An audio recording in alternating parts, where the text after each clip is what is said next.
Welcome back to Simply Holistic. Dr. Tony here. This time, uh, we're gonna visit two different types of diabetes and how they're different.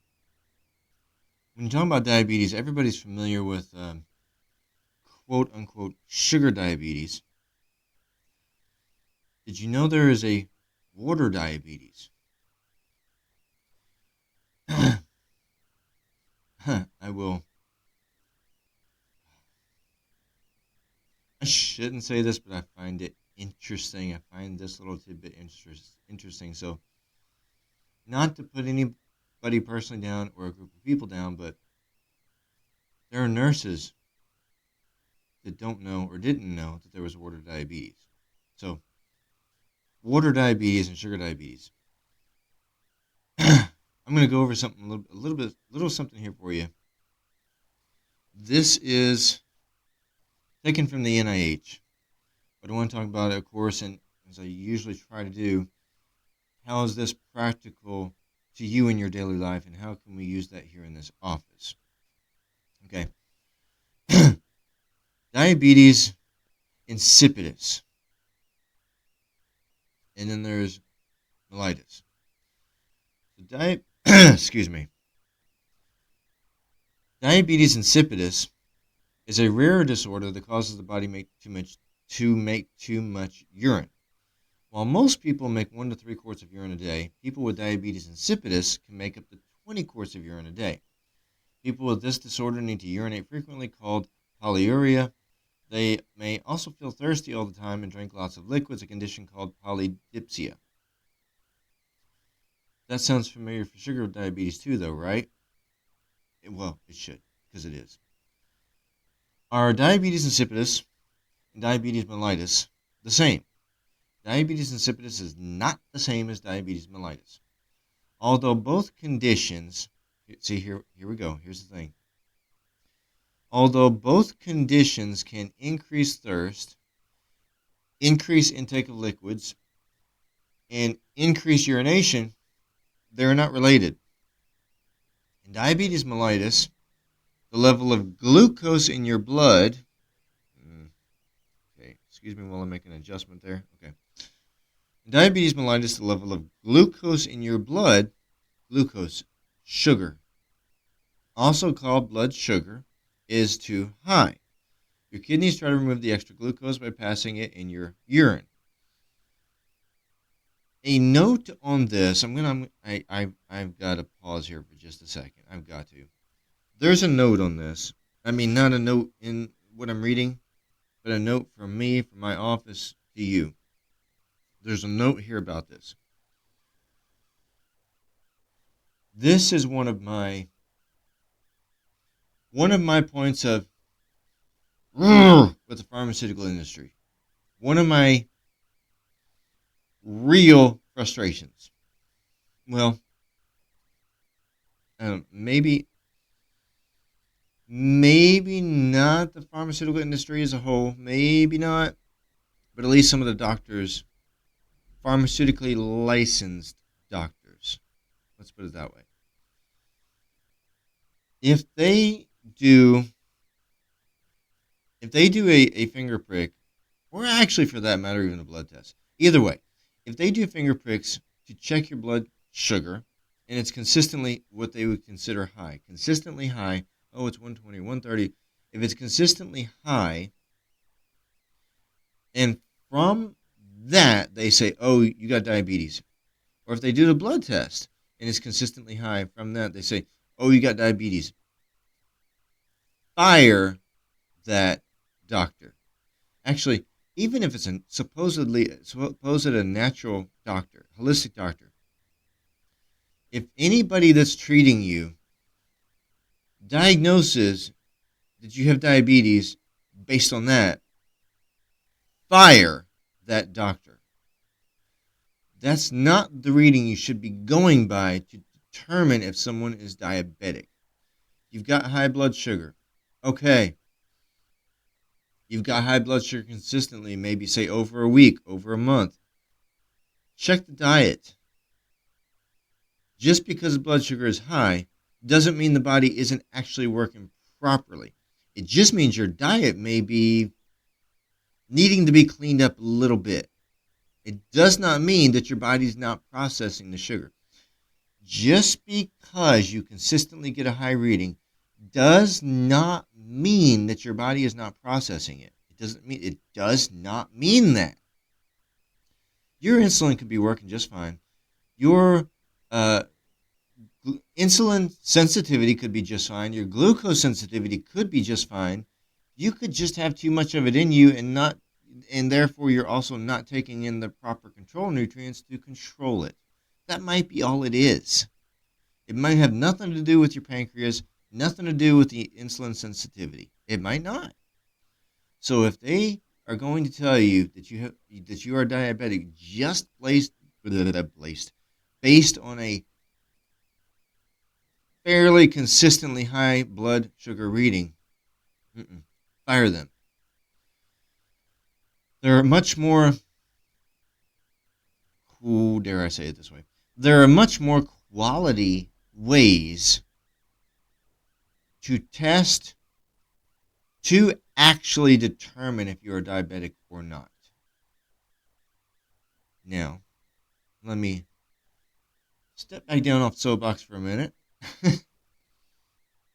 Okay.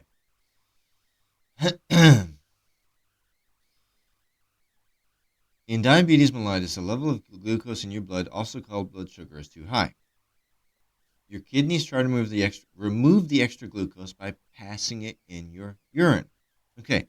In other words, your body is working as it should be. In diabetes insipidus, your blood glucose levels are normal. You don't have a high. How many pharmaceutical doctors seeing a normal blood sugar level would flush it and say, oh, you're not diabetic because your blood sugar is not high? In diabetes insipidus, your blood glucose levels are normal, but your kidneys can't properly concentrate urine. Completely different there, huh?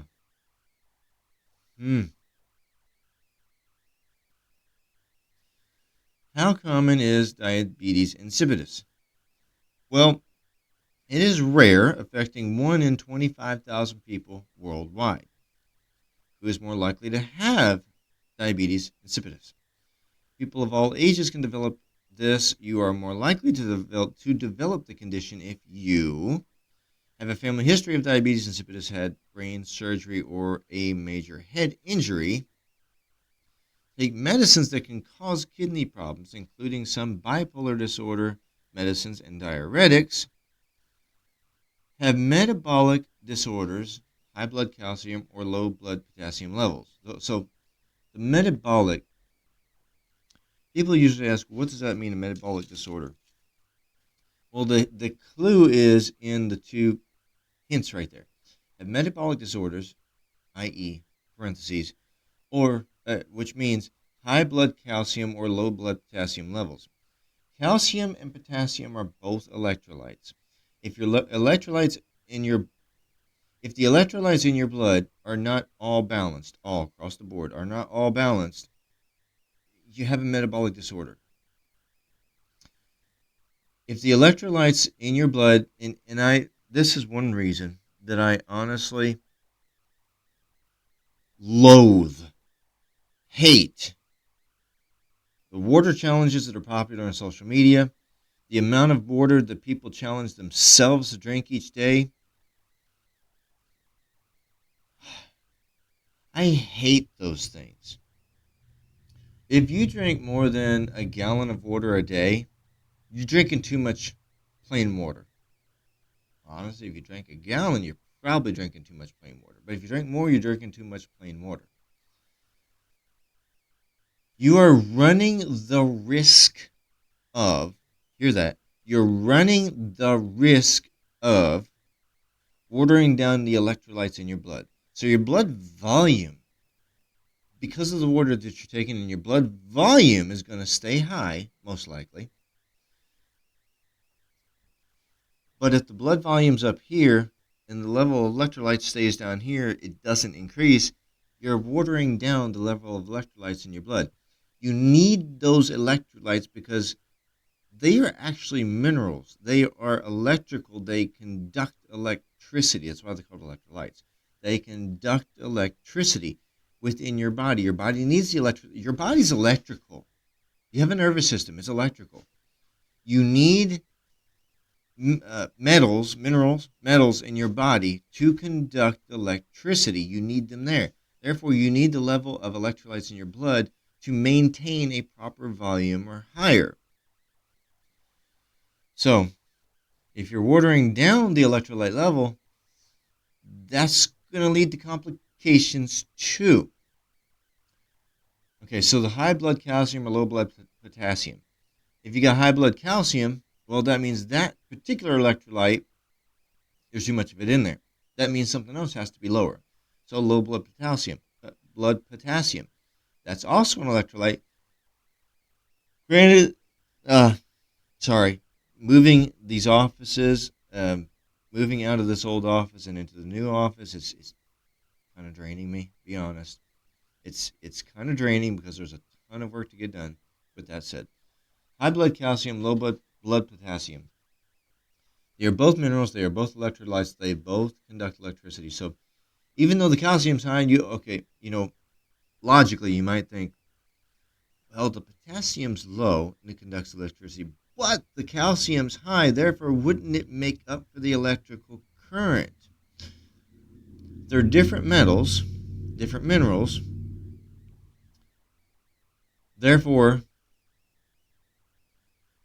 they are going to conduct a little bit different. If you think about, anybody that works with electricity, electrician, or doesn't have to be an electrician, but if you work with electricity and you work with metals, you'll know that different metals conduct. Some conduct easier, some it's harder to conduct. Different metals conduct at different eases. Okay, so you have to have all the electrolyte levels in your blood at a certain level, and as soon as they get off, then the electricity running through is not going to be firing properly. It's not. And if the electricity in your blood is not firing properly, it's going to affect something else. Therefore, we have the term metabolic disorders. And by the way, metabolic actually means metabolism.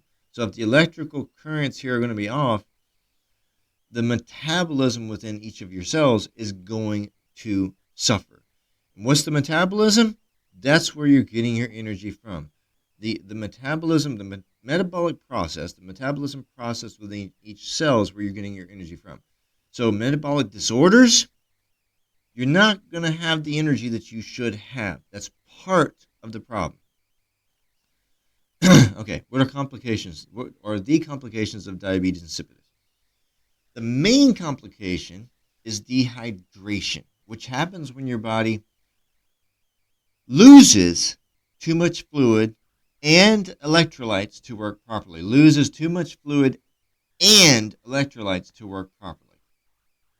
If you have diabetes insipidus, you can usually make up the large amount of fluids you pass in your urine by drinking more liquids, but if you don't, you could quickly become dehydrated.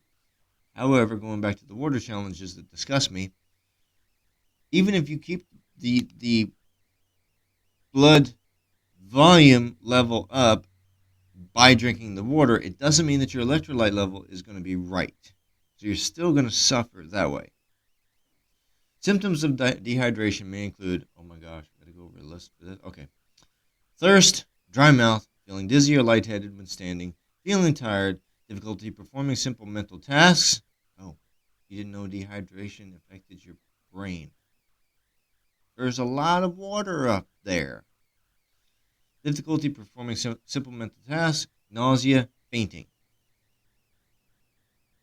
Okay, beyond that, what are the symptoms? Okay, that's the complications. Those are the complications of diabetes insipidus. What are the symptoms of diabetes insipidus? The main symptoms of this are needing to urinate often both day and night. That goes for mellitus also. Passing large amounts of light-colored urine each time you urinate. But you know where I'm going with that. Feeling very thirsty and drinking liquids very often. But so how do you know which one you have?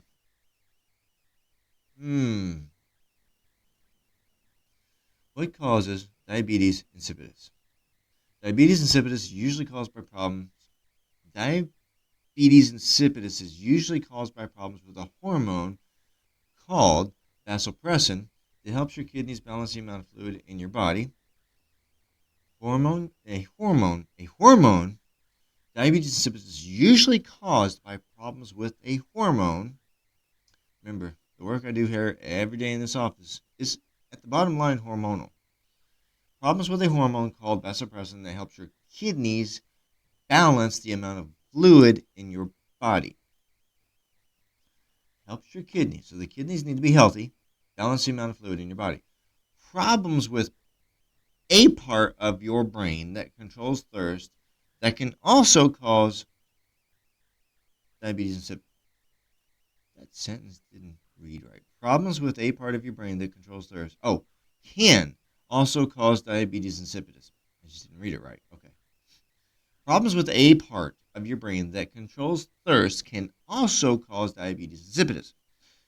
Specific causes vary among the 4 types of diabetes insipidus. Central diabetes insipidus, nephrogenic diabetes insipidus.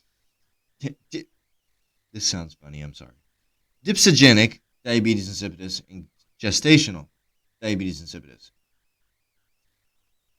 I'm sorry, when I read dipsogenic, that's not the word I'm hearing in my head. Dip crap, just to put it out there. Anyway, central diabetes insipidus. I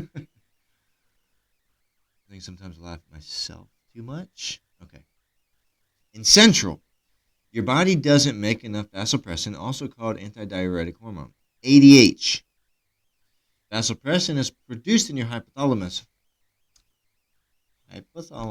pituitary, adrenal axis. When's the last time you heard me mention the APH axis? A small area of your brain near the pituitary gland. When the amount of fluids in your body falls too low, the pituitary gland releases vasopressin into your bloodstream, also called ADH, which, by the way, again, we test for in this office. The hormone signals your kidneys to conserve fluids by pulling fluids from your urine. This hormone, ADH, signals your kidneys to conserve fluids, not to make you urine more, not to increase your urination. The hormone signals your kidneys to conserve fluids, not increase your urination, but actually decrease it by pulling fluids from your urine and returning fluid to your bloodstream. But if your body can't make enough ADH, the fluid may get flushed out into your urine instead. Causes of central: damage to your hypothalamus or your pituitary gland from surgery, infection, inflammation, which we check for in this office, we test for it, a tumor, or a head injury. We test for the tumors too. An autoimmune disorder or an inherited gene mutation. Not common. So that's central. When you should, okay, so what I read there is probably going to seem contradictory. One of the symptoms of diabetes